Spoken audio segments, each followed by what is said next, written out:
Hey, everybody. Welcome to PackersNews.com. I am Ryan Wood alongside my colleague, our columnist, Pete Dougherty. And we are deep inside the bowels of the Ritz-Carlton Orlando, site of this year's NFL Owners Spring Meetings. And Pete, well, so weird today. All day walking around, just can't help but think about how different this is from a year ago when Brian Gutekunst, the attention that he was getting, he was in the crosshairs of the Aaron Rodgers trade. The Packers were very much in the Jets at the epicenter of the NFL, and they're league-wide kind of an afterthought this year because they have their quarterback. I mean, all the questions all the uncertainty that we didn't know last year, those have been answered now. It's Jordan Love. You move forward. It's almost surreal how different it is for the vibe from last year around this team. And in fact, we were talking about this earlier. 2 years ago, they had just traded Davante Adams when we got here. And along with everything else that's happened this offseason, they cut Bakhtiari. So that's it was the three best players of the last 10 years of the franchise. And they're all gone.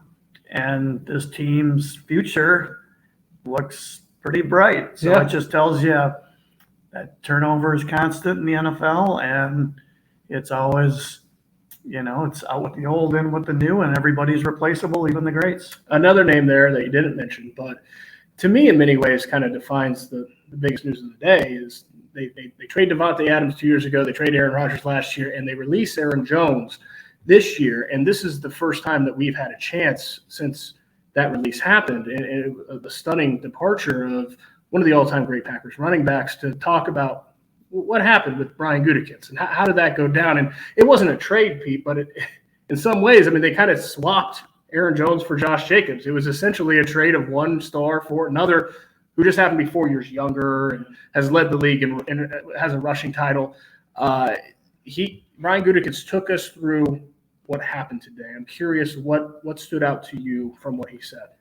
So the one thing, I asked him about it. There was just a handful of local reporters, so we met with them for about 25 minutes. And I've still wondered about the timing of when they finally decided what they were going to offer Aaron Jones, because they wanted to take a pay cut, and they decided how much of a pay cut. Did they know Josh Jacobs was going to be available? The franchise tag, the limit on the deadline was March 6th, I believe. So what happened first? Did they say we're going to offer Aaron Jones this much, and that's it? And if he doesn't take it, then we'll check other options? Or when Jacobs became available, when they knew for sure he was going to be on the market, did they say, well, we can really draw a harder line with Aaron Jones, and if we don't get him, then we'll go after Josh Jacobs? And Gutekunst left it ambiguous enough where I still am not sure which way that went. But either way, 26-year-old Josh Jacobs is their running back. If they get 2 really good years out of them, they'll have done well. If they get 3, they'll have done really well. These running backs start going downhill at 27, 28. They can anyway. Aaron Jones, the exception. Of course, you got to stay healthy too. So anyway, they've got a talented new running back. And if they do get a couple years out of Josh Jacobs, there's far greater certainty there than doing the same with Aaron Jones. Especially, Josh Jacobs is their number one running back in 2024 throughout a gauntlet of a 17-game season. There's far more stability there than Aaron Jones. And then long-term, there's longevity potentially with Josh Jacobs when there isn't with a 30-year-old running back. And I think what really rang loud in my ears today, Pete, was Antonio Pierce. He winced when he was asked about losing Josh Jacobs with the Raiders. He said that one hurt. He knew that Josh Jacobs wanted to get paid. And what'd you say he called him? He called him the heart of this might sound familiar, the heart of the Raiders team.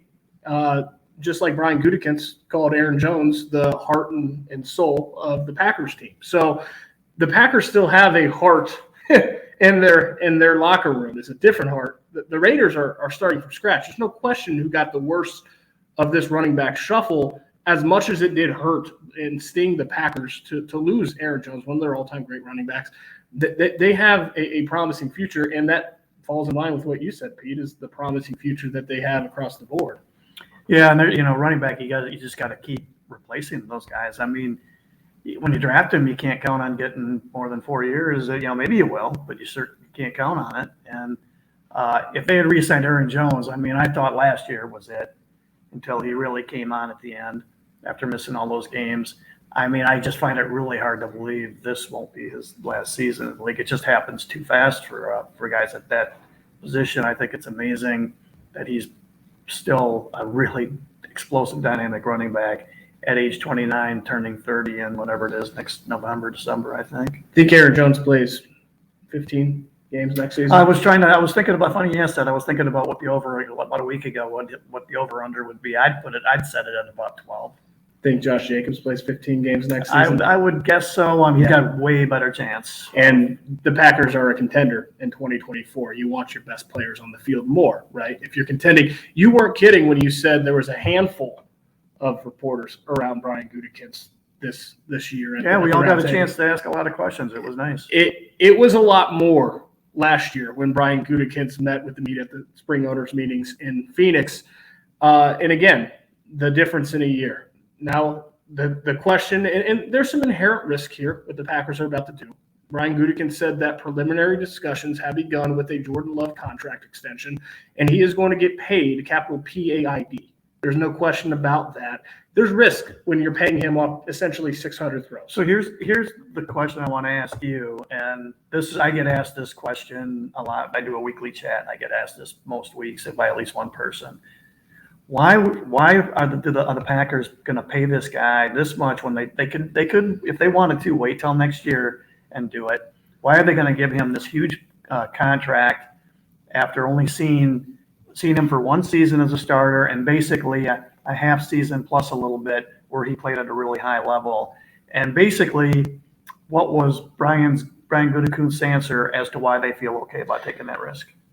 Because having Jordan Love in the building for 4 years, they know the fabric of what he's made of so much better than if it's someone on the outside from the exterior, which, they're bringing in Xavier McKinney and they're bringing in Josh Jacobs, and they have to cram your research in there to make sure that these guys coming in are made of the same stuff. And those guys have a longer track record of having done well. But that does, I can see why that's got to weigh heavily into the decision is they don't know. Things could go wrong with Love from here on out. They don't know. But they do know what the guy is made of and what he's like and how he approaches his job. So that obviously made them a lot more comfortable in making this call. I asked Andy Reid today, Chiefs coach, when you have a young quarterback that has success right off the bat, and Andy Reid did, his name's Patrick Mahomes, what's year two like? And he said, yeah, year two is big. He just kind of it's big because the challenges are different. Everything that you face, there's a sample size of film now. The defense are trying to manipulate the quarterback off that film in a way that they didn't really know what the weaknesses that they could possibly exploit were in year one. They've got all offseason to study it too. These defensive coordinators, so they'll figure some things out that could give Love trouble. But to answer your question, Pete, why do they have to do it? Because that's the business of the NFL. There is no other choice. This is what you do. When you have an elite quarterback, you pay him like an elite quarterback because over 2/3 of the league doesn't and wants to be you. So, yeah, you take a little bit of pain on the cap with that, but a whole lot more gain on the field. And that's where the Packers are. Why are they going to pay him, capital PAID? Because that's what you do. That's what you have to do. I asked Andy Reid about Jordan Love also. And this year, he didn't need any prodding to remind himself of who Jordan Love was because I asked him the same thing last year because Love, the previous year in 21, had played first career and only career start up to that point. And when I asked him what he thought of Jordan Love from that game, he looked at me like I had two heads. Jordan who? And so let's remind him. Of course, he knows who Jordan Love is. Yeah. But this time he was like, I studied him before the game, didn't study him much after, but everything that I just saw with their results was that he must have played at a pretty high level from there on out. And I talked to all the AFC coaches who faced him this year. And of course, in this setting, they're not going to criticize him and say anything bad. But you can tell everybody in the league thinks that the Packers have their guy. I don't know that there's a team in the league, maybe there might be a couple, who wouldn't do the contract with the quarterback who played, who they drafted, and who played like he did this year. That's why you pay him. And oh, by the way, the salary cap is only going up next year. He's going to be more expensive next year. That's why you pay him now. Matt LaFleur chats at the NFC Coaches Breakfast here at the Ritz-Carlton Tuesday morning. Make sure you check back for that. Make sure you go to Packers News for literally, I don't know how many stories we wrote today, Pete. There was a lot. It wasn't in the crosshairs of the NFL, but there was a lot. Yeah, yes. yeah, a lot of news, a lot worth checking out there. And I'm definitely looking forward to reading your column on what AFC opponents thought of facing Jordan Love. I mean, that's a fascinating perspective to get. So I'm very much looking forward to that. All that at PackersNews.com. Until then, we'll be back tomorrow. He's Pete. I'm Ryan. Thanks for joining us.